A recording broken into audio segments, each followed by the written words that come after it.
Hello and welcome to another episode of Rational Actors on Blogging Heads. I'm Kevin Glass, managing editor at Town Hall, and today I'm joined by... Hi, I'm Elizabeth Nolan Brown. I'm a staff editor with Reason Magazine. Yeah, thanks for being with me today, Elizabeth. We wanted to talk about what has recently been signed by Jerry Brown in California, the affirmative consent, what's being called the affirmative consent law, regulating how sexual assault is defined on California college campuses.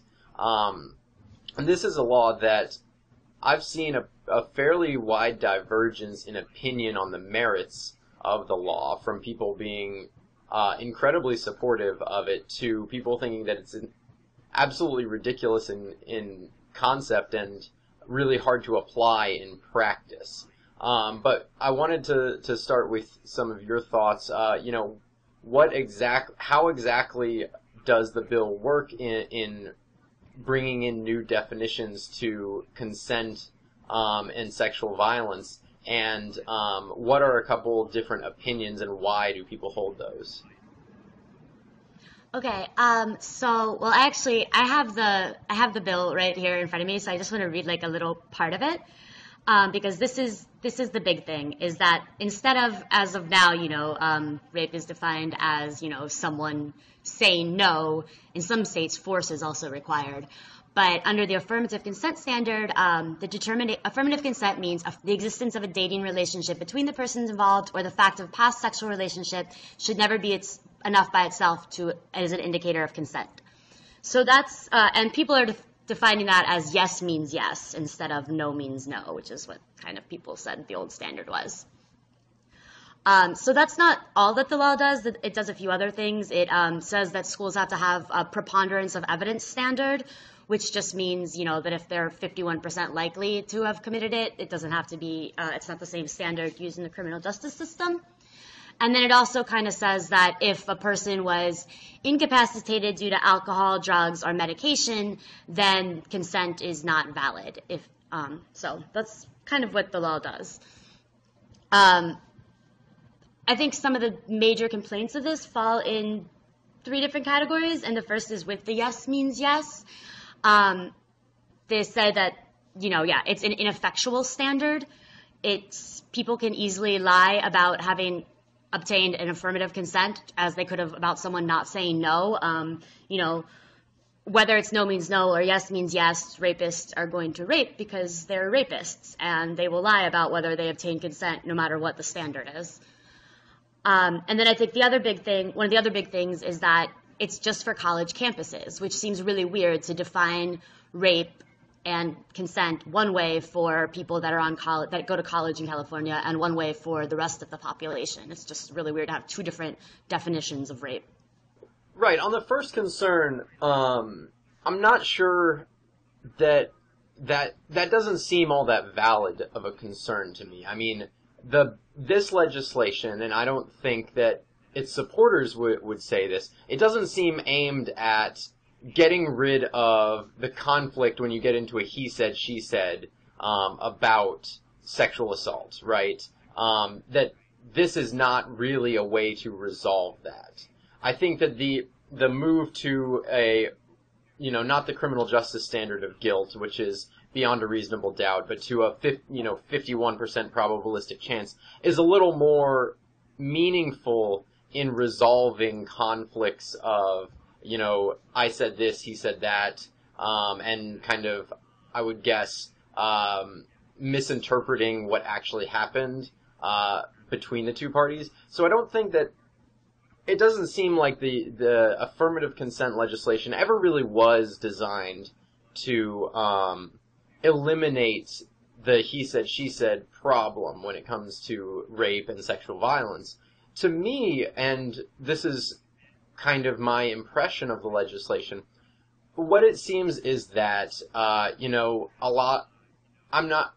statistics are very disputed on this point, and Kathy Young, who writes for Reason, has written a lot about the 1 in 4, 1 in 5 number that's pretty commonly cited of women who will be sexually assaulted in college. It is highly debatable. So I'll stay out of that, but Yeah. it seems like no matter how you measure it, rape and sexual violence are severely underreported among women. I'm pretty sure of all age groups, but it's kind of seemed to be more prevalent among college-age women and specifically on college campuses. And so the point of this legislation is to kind of give women another tool in the toolkit so that they don't have to be scared of coming forward, so that going through the process isn't going to be something that is traumatic or drags her reputation through the mud, and it gives her a little more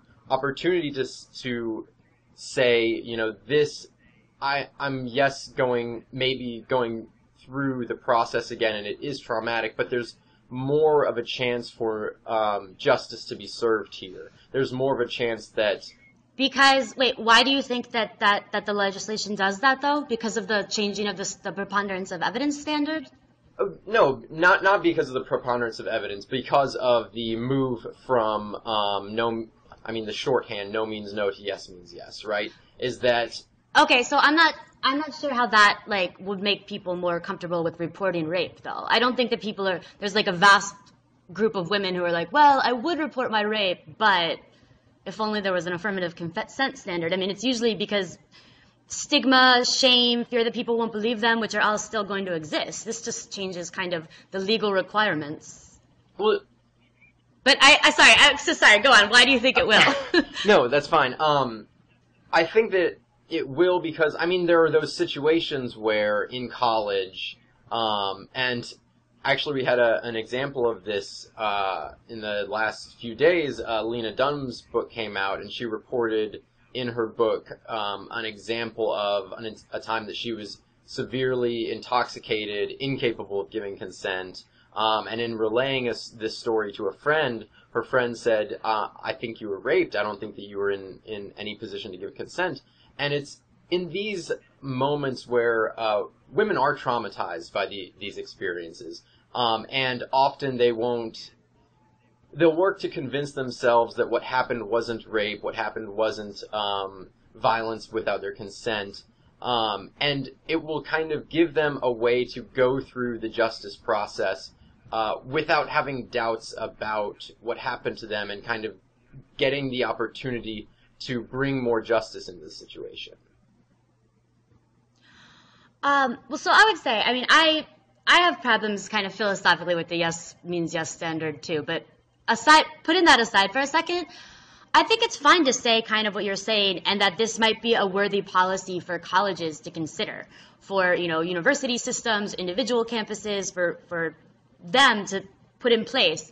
But I think it's a totally different thing also when you're having the state legislature passing a law saying that all college campuses must have this standard. So I think that it's a totally different thing.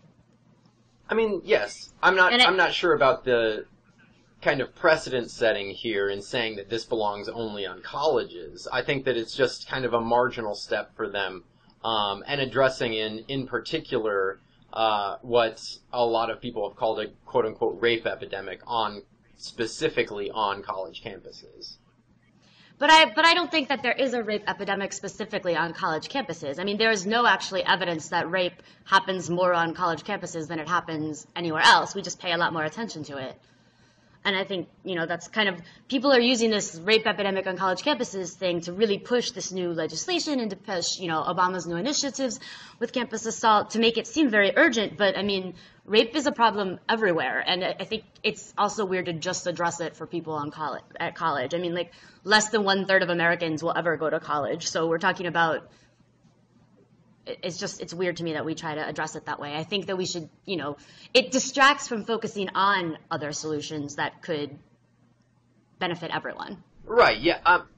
Again, I don't really want to get into the numbers here. It's okay, sorry. And like I said, there's a very healthy debate on prevalence of rape on college campuses. But let's say taking that, that's the reason for this legislation, right? And we might say it's a bad reason, but I wanted to kind of address the issue of will this legislation actually give, let's say right here. Or will this legislation bring more justice to perpetrators of sexual violence? I mean, let's say, do you think even at the margins there might be more women willing to come forward? There might be more women willing to go through, it's not a legal process. It's typically like a campus tribunal process. Will there be more women willing to go through that? Will this at any way affect the underreporting of rape? Obviously specifically on college campuses. The affirmative consent standard, no, I don't think that it will. I mean, I think you need to change the culture of the way people respond on college campuses. I think you need to change the way that things are handled. I don't think that this like small tweak, this like to the legal definition is going to change the underreporting of rape. Oh, but I guess we'll see. Maybe we'll see. Yeah, it's like I said. I think that's more the motivating impetus behind this, right? And then I think we can all agree right. that the underreporting is a very serious problem. No matter what the numbers are, and again, there's a huge debate on them, it is underreported and it is a serious problem. So I feel like that's the motivating impetus behind the legislation. And I've seen a lot of people saying, because, if you think that this legislation isn't going to do good, you're doubting the motivating factor. And I'm not sure that that's true here. No, I don't think that's true at all. I mean, I think people definitely have good intentions. I don't know why they would be, trying to do this if they did. I mean, I don't think everyone does. I think there are some politicians that are kind of using it as a get out the vote issue. But I think that the majority of people who are pushing for these policies on campus or in the legislature do want to do something about helping with the underreporting and helping women. But I think it's just one of those classic examples of like, we have this problem, we need to do something, so let's do this. And I don't think that this is the best thing. Because one of the things too about it is it kind of muddies the waters of consent. Like no means no is a very clear standard. If someone says no, getting ongoing affirmative consent throughout an action, what exactly does that mean? It's a very different standard, and people have good intentions. They think like, this is great, this will help clarify things, but these also don't get applied universally. I mean, when you give like administrators and prosecutors and people much wider discretion in who they're going to target with these laws, it doesn't generally happen that it necessarily makes things more fair. Yeah, I think and a lot of conservatives have raised this point, is that no matter what kind of the law is or the policies are, they've been applied ineffectively and unfairly on college campuses. We see a lot of different cases of people the college administrators, or I'm not sure what the title of the college justice administrators would be. Yeah, I'm not sure either. Being very, I don't want to sound like a men's rights person here, but overcautious in kind of taking action preemptively before facts come out and this is in a very, very small number of cases, but still a couple different cases across the country. So the worry is that the standards would be applied kind of like you said, in a vague and unclear way for people being accused of sexual assault. So that's certainly a worry. But again, like that, the defining it as vague and difficult doesn't really strike me as a major problem, because signs are always going to be muddled in situations like this. So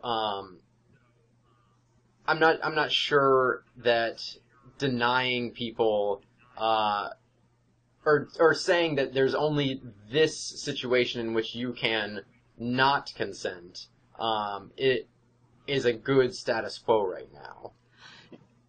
No, but now we're saying this is exactly the way that you have to consent.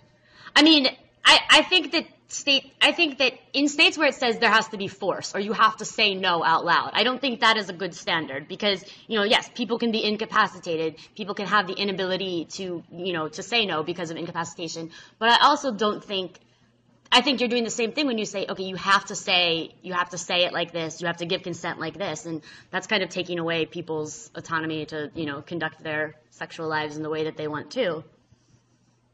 Yeah, I think that's, that didn't exactly come out how I meant it to. But, I just think, go ahead. I think that's largely correct in that, and this is the worry, right, is that it's a kind of a formalization of romance and sex that no one's gonna follow. I mean, that's the thing, is that even people who support this law, even you kind of said, like, well, this probably isn't really, this really isn't going to change the he said, she said thing. It's not going to make prosecuting it any more effective. People aren't actually going to get ongoing yeses from their partners the entire time, but it, sends a really good message. So, I mean... Yeah, I'm not even sure that it sends a really good message. Like I was saying, I just think it gives women another tool in the kit against perpetrators of sexual violence, to be able to to come forward, to be able to be a little more confident that justice will be served if they go through the process. So it's not necessarily about making these formal rules. And obviously, I don't think that they're formal rules. I think they are very vague and for probably, a freshman teenager in college, a little scary and intimidating to actually try to follow. But it does, I think at the margins it would help, people who have been victims, get some semblance of justice in their cases. Not that, we should get into, and I think that you've raised a lot of the relevant downsides here. There are downsides and upsides to every piece of legislation. I just think that it's important to recognize what the potential upsides might be. Okay. I just disagree with you that it necessarily will change the number of women that it will make a difference in that regard. But it's possible. I mean, conservatives are always proponents of quote-unquote laboratories of democracy. So I think it's really important to kind of look at what happens in California and see if the intended outcome of the legislation comes true. But I also wanted to get into now, you've been working on a piece for Reason about alternative methods of addressing sexual violence, and that would not be this affirmative consent standard. And I wanted to kind of get your thoughts on what some of the alternatives might be if affirmative consent isn't the way to go. I mean, I think the biggest thing for me and for a lot of libertarians that I talk to about this would be actually to get prosecuting rape out of the campus system. Because if it's a serious crime, and it is, then it should be handled by law enforcement, not by people who were, designed to investigate plagiarism and dorm roommate disputes.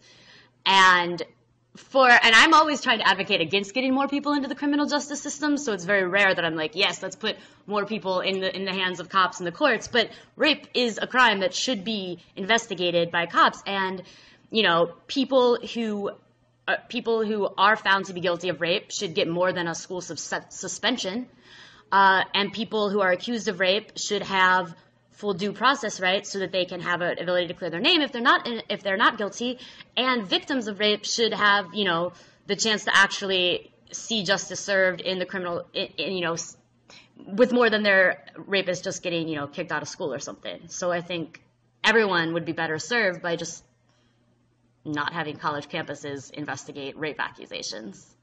So here's a question I think that comes right to this issue. Is rape more underreported on college campuses than in the courts or vice versa? Because I feel like, again, that's the motivating impetus behind some of these laws and how you address it. And I feel like I read a lot about how the criminal justice system is very dehumanizing, and more so to rape victims than some of the campus tribunal systems. And not that the campus tribunal systems are perfect in any way, but that they're better and more humane than how the criminal justice system is currently set up to handle rape accusations. Right. I mean, there's obviously a lot of problems with the way the criminal justice system handles rape accusations too, but I think the solution then is to work on making that better instead of, just, okay, well, that's bad, so let's just, take these people out of that system and create a new one. I think we should just make sure we work on reforming the way everyone gets handled, all rape accusations get handled. Okay, so let's say we make some steps towards getting rape accusations into the formal criminal justice system and out of these campus tribunal systems. What's the next step there? So two things, right now there's a huge backlog of rape test kits around the country. In pretty much every state and city, there's a huge backlog of DNA evidence that isn't being tested. So I think one thing is to allocate less resources towards these sorts of initiatives and more towards getting those prosecuted, which can actually find, existing rapists out there that are serial rapists that have gone uncaught because we haven't bothered to test this evidence that we have. So I think that is a really big thing that we could be doing, and that there's not enough focus paid to that. Another thing that I recently just learned, and I'm also writing about this right now, is that in some states, such as Louisiana, rape victims are forced to pay for their own forensic tests and their own, medical evidence in a way that, we don't ask people whose homes get broken into to analyze, to pay for their own fingerprinting kits. So it's just really absurd. And that definitely, contributes to underreporting. And there's also, there's rules in certain states where if a victim was high at the time of their rape or has a previous felony, then they can't apply to get funds to have their DNA evidence tested. They have to pay for it themselves. So it's these are things that are legitimately contributing to underreporting of rape because people feel like they don't have the money to go forward or they can't do this. So I think those are areas that we could be focusing more on if we weren't all micromanaging consent so intensely. So, let me get this straight. I'm talking to a libertarian who wants more people to go through the formal criminal justice system and more taxpayer money for district attorneys, for formal investigators. Well, I mean, I'm not saying necessarily more money. I'm saying that there's money that we could reallocate towards actually these effective things. We could stop, having these giant sex trafficking task force and instead, So, I mean, I'm not saying we should be just pouring more money at this. I'm saying we should look at where we can be using our resources most effectively to actually catch rapists and actually prosecute rape. I was just being tongue-in-cheek there. Okay. I know, and that's what I said. And it's very rare for me to be saying yes, let's get more people in the criminal justice system. But I think this is one of those things where it actually makes sense. Right, yeah. I do feel like so the points that you're making are definitely relevant, especially if we're rejecting the campus rape epidemic language and saying that rape happens pretty equivalently everywhere. And it's more important, obviously, to get people to get criminals prosecuted and brought to justice. This isn't like marijuana where we say nonviolent felons shouldn't, or criminals or offenders. Right. These shouldn't be classified as crimes. These are obviously crimes. And if we say that rape isn't a unique problem on college campuses, but it is still a major problem, especially underreporting and bringing offenders to justice, that is a major problem, then yes, focusing a little more on how the criminal justice system can be reformed and how rape victims can go through the process makes a little more sense to me. Yeah, Because, one of the things is, the federal government is, saying to schools that they have to do all these new things if they want to keep their federal funding.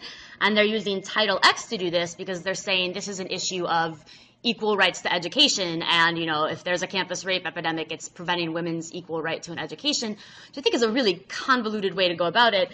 And I think, the point of rape being bad isn't that, it might deter some woman's education. It's that it's like, a violation of her bodily autonomy or his bodily autonomy. Rape victims can be both genders. So I think it's just really weird to look at this as an issue of, as an education issue.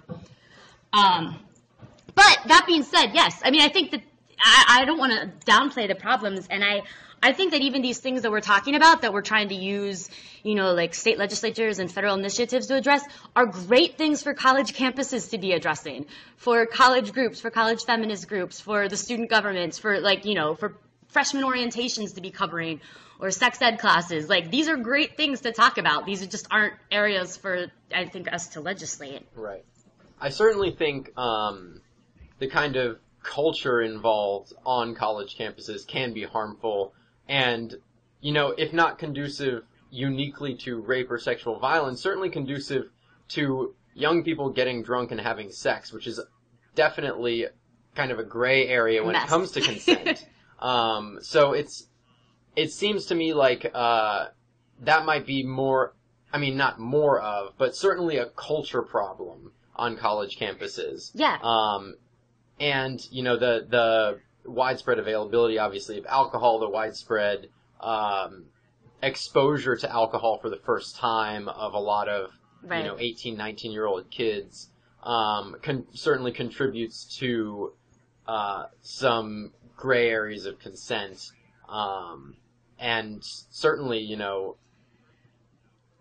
strangely, I remember from college orientation, we had a very large segment on basically hookup culture. And the takeaway that I had was, don't have sex with someone who's drunk ever, because that's a situation in which they can't give consent. Even if you're drunk, you shouldn't be doing that. And while that seems to be kind of an integral part of college culture now, is getting drunk and having sex, and that's probably very problematic, if not necessarily one amenable to the affirmative consent solution. At my freshman orientation, all I remember is that a lady put a condom on a banana. I guess we were learning how to put on condoms or something, but it was like in the middle of a huge auditorium. I thought that was more of a 9th grade sex ed thing than a college orientation. Yeah. If there were other parts of it, all I remember is the banana condom. But, yeah, I think it definitely is a culture thing. And when, you said that there's these gray areas, and I think that's interesting because for the longest time, feminists especially were really against this idea of gray rape. I mean, like, Katie Roiphe was hated for pushing this idea of gray rape. There's no gray rape. Rape is rape. And I think we're seeing this weird thing where, yes, we need to talk about when people get drunk and, how you determine consent, if drunk people can give consent. And on college campuses where everyone's drinking, it's a huge problem. And when people are having to deal with these issues for the first time, it's a huge problem. But that is a very cultural and social problem, somewhat. And pushing the idea that this is like the biggest focus that we need this is the biggest thing we need to focus on to address the problem of rape, is this like blurry line of consent when people are drunk, just really like normalizes this idea that is the majority of rapes take place like that the majority of rapes are gray rapes, which actually isn't the case. I mean, the majority of rapes aren't committed by just like this small confusion of consent. So they're committed by people who, set out to rape people. So I think on the margins, yes. I think on the margins, talking about this stuff can really make a difference. Like I said, I don't think it's the place of the legislature, but I think on the margins, when people address these issues on their college campuses, it could clear up some confusion. But I also think we need to not act like this is the major issue of rape is that, blurry issues of drunk consent.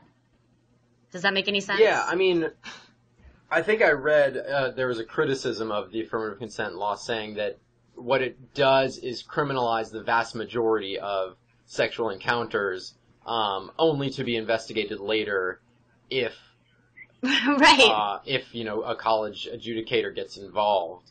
And again, I think that we'll have to wait and see what the results of this are, and I would call it an experiment. And it does seem to me to, like you said, create a lot of vagaries and gray areas maybe, but that I think, if it is the case that it does some good without, creating, let's say, falsely accused men or what have you, or large numbers of them, then it might be a good thing, but I think it's a wait and see thing at this point. Well, that's why I think the idea of it could do some good, and then the idea of it could also not increase the number of falsely accused if it was just, an idea, a social movement. The yes means yes movement, not the yes means yes California legislation soon to be enacted across the country. Right.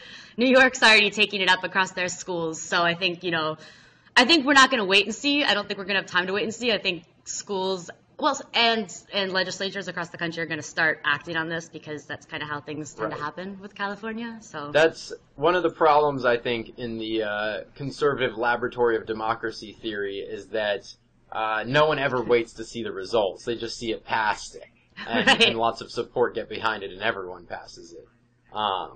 Right.